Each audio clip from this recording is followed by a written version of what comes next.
राजस्थान के एक छोटे से गांव के बाहर एक बहुत पुराना पीपल का पेड़ था। गांव वाले उसे मनहूस पेड़ कहते थे। शाम ढलते ही कोई उस रास्ते से नहीं गुजरता था। कहते हैं सालों पहले उसी पेड़ के नीचे एक नई नवेली दुल्हन ने फांसी लगा ली थी। उसका पति उसे दहेज के लिए मारता पीटता था। एक रात वो रोते रोते घर से निकली और फिर कभी वापस नहीं आई। अगले दिन उसकी लाश पीपल के पेड़ से लटकती मिली। तब से उस पेड़ के पास रात को पायल की आवाज सुनाई देती है। गांव में नया नया आया लड़का था राघव। शहर से पढ़कर आया था, इसलिए भूत प्रेत की बातों पर हंसता था। अरे बेटा, तुम शहर से गांव में घूमने के लिए आए हो तो लेकिन उस पीपल के पेड़ के पास मत जाना, वहां एक चुड़ैल रहती है। एक दिन चाय की दुकान पर उसने सबके सामने कहा, अगर चुड़ैल है तो आज रात मैं उसी पेड़ के नीचे बैठूंगा। गांव वालों ने बहुत समझाया, बेटा रात 12 बजे के बाद वहां मत जाना, लेकिन राघव नहीं माना। रात के 12 बजे राघव टॉर्च और मोबाइल लेकर पीपल के पेड़ के नीचे पहुंच गया। हवा बिल्कुल बंद थी, फिर भी पेड़ की पत्तियां अपने आप हिल रही थीं।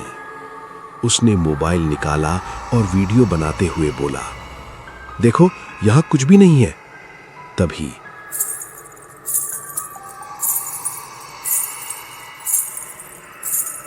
पायल की हल्की आवाज आई। राघव चौंक गया। उसने टॉर्च घुमाई, कोई नहीं था। फिर अचानक उसके पीछे से किसी ने धीरे से कहा, मुझे ढूंढ रहे हो? राघव का गला सूख गया। धीरे धीरे उसने पीछे मुड़कर देखा। सफेद साड़ी में एक औरत, लंबे खुले बाल, चेहरा झुका हुआ और पैर उल्टे। उसके पैर जमीन से कुछ इंच ऊपर थे।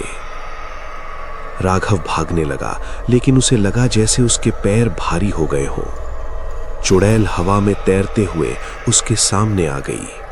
उसका चेहरा अब साफ दिख रहा था, आंखें काली, मुंह से खून टपक रहा था। वो बोली, मेरे साथ भी सबने मजाक किया था, तुम भी हंस रहे थे ना? राघव रोने लगा, मुझे माफ कर दो, मैं मानता हूं तुम हो। चुड़ैल मुस्कुराई। उसकी मुस्कान इंसानी नहीं थी। अचानक पेड़ की जड़ें जमीन से बाहर आने लगी और राघव के पैरों को जकड़ लिया। वो चीखा, बचाओ!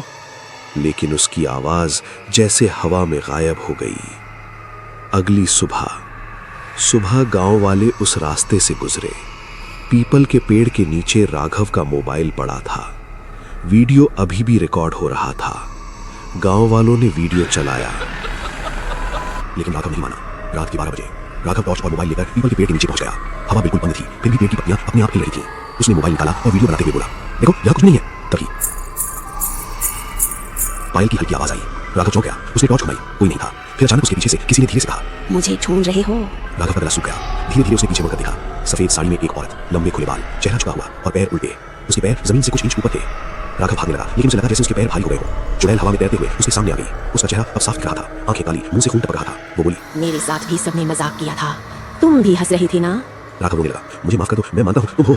चुड़ैल मुस्कुराई। उसकी मुस्कान इंसानी नहीं थी। अचानक पेड़ की जड़ें जमीन से बाहर आने लगी और राघव के पैरों को जकड़ लिया। वो चीखा, बचाओ! लेकिन उसकी आवाज जैसे हवा में गायब हो गई।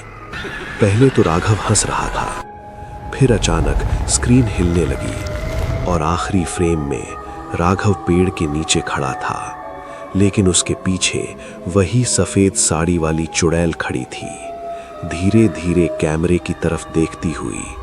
और फिर वीडियो में एक आवाज आई, अब अगला कौन आएगा? उस दिन के बाद रात को उस पेड़ के पास 2 परछाइयां दिखती हैं, एक चुड़ैल की और दूसरी राघव की।